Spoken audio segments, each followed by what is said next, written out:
So much for President Bush's bleating about how the Democrats in Congress just stole the eavesdropping authorities, the tools of counterterrorism, away from the professionals by not sending him his version of the Fisa Act. In our third story in the countdown, it's true, said National Director of Intelligence Mike McConnell this morning on NPR radio. Some of the authorities would carry over to the period they were established, for 1 year. Okay, one Bush lie confirmed. Remarkably, McConnell continued. However, that's not the real issue, he added. The issue is liability protection for the private sector. There goes the other Bush lie about this, that it's about keeping you safe, when in fact, it's only about keeping the telecom giants safe. Mr. Bush today telling us what will happen as a result when his version of FISA expires tomorrow. This bill comes to the House of Representatives, and it was blocked. And by blocking this piece of legislation, our country is more endangered of an attack. By not giving the professionals the tools they need, it's going to be a lot harder to do the job we need to be able to defend America. These telephone companies that work collaboratively with us to protect the American people are afraid they're going to get sued. And the American people got to understand these lawsuits make it harder for us to convince people to help protect you. Well, thanks for finally admitting they collaborated with you. A, you don't have to convince anyone if you have a warrant. B, the U.S. can still wiretap terror suspects Sunday and for the following year. C, Mr. Bush blocked extending FISA past tomorrow, not the House. D, Republicans blocked covering any losses the telecoms might suffer in court. E, it was Mr. Bush who had intel after the bombing of the Cole, but made our country more in danger by failing to act on it when it was revealed that his lack of retaliation had pushed al-Qaeda to plan something bigger than that. And F, it was Mr. Bush who endorsed the Pakistani safe haven where Osama bin Laden and presumably his phone now reside. G, it was Mr. Bush, despite all of this, who today dared to tell British television that the British families of those killed in Britain's subway bombings agree with him.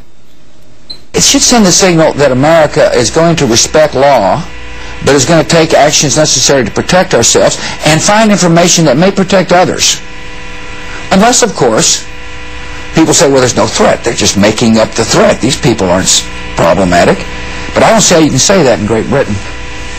After people came and, blew up bombs and subways, I suspect the families of those victims understand the nature of killers. And with us now, MSNBC political analyst Rachel Maddow, the host of the Rachel Maddow Show, which of course airs weeknights on Air America Radio. Good to see you again. Hi, Keith. I forgot H. Is he not arguing for enforcement tools against an enemy that his war was supposed to have nailed like 6 years ago? Yeah. And the line is always, if al-Qaeda is calling in the United States, we want to know who they're calling and why. Which sounds great until you think, well, wait a minute, the laws before, the old FISA law, allowed you to wiretap anybody you even suspected was al-Qaeda. There was even this nifty provision where if you couldn't get the paperwork in order ahead of time, you could go ahead and start the wiretap and then 3 days later get the paperwork put into the FISA court. If there's no connection between these expansions of presidential power, and this kind of riding roughshod over the restrictions on presidential power in our laws, if there's no connection between those and getting the bad guys, it makes you wonder why it is that they want to expand presidential power this way. Remember, right after 9/11, the Congress offered to loosen the FISA rules. And the Bush Justice Department said, no, we actually think they're fine. Then they proceeded to break those rules, which they had said were not too onerous. They would prefer to do it in a law-breaking way. That should make us say, Well, and to that point, what do we attribute Mr. McConnell's honesty on the radio this morning where he said the issue is liability protection for the private sector? Was there like oxygen deprivation for this man here that caused him to blurt out the truth like that? Is it just difficult to lie 24 hours a day? Why did he say that if it's so contrary to what his boss is saying? Well, the liability for the phone companies is the thing that expires. That's the spying powers don't expire. It's just the get-out-of-jail-free card for the phone companies. And let us not forget as well that the phone companies have pulled the plug on government spying on Americans without a warrant at one point since 9/11.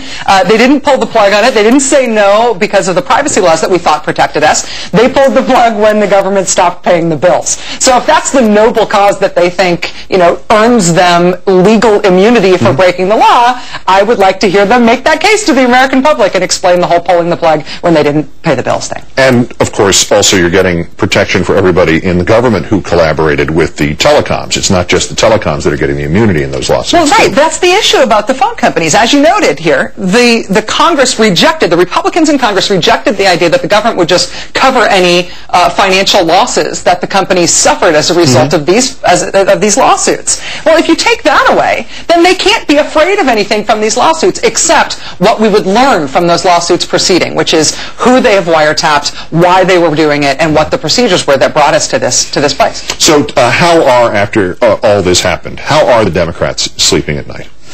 Yeah, how are they, how will our political processes move forward without fantasies of national security threats that don't exist covering up our corporate welfare? How will we sleep? Yeah.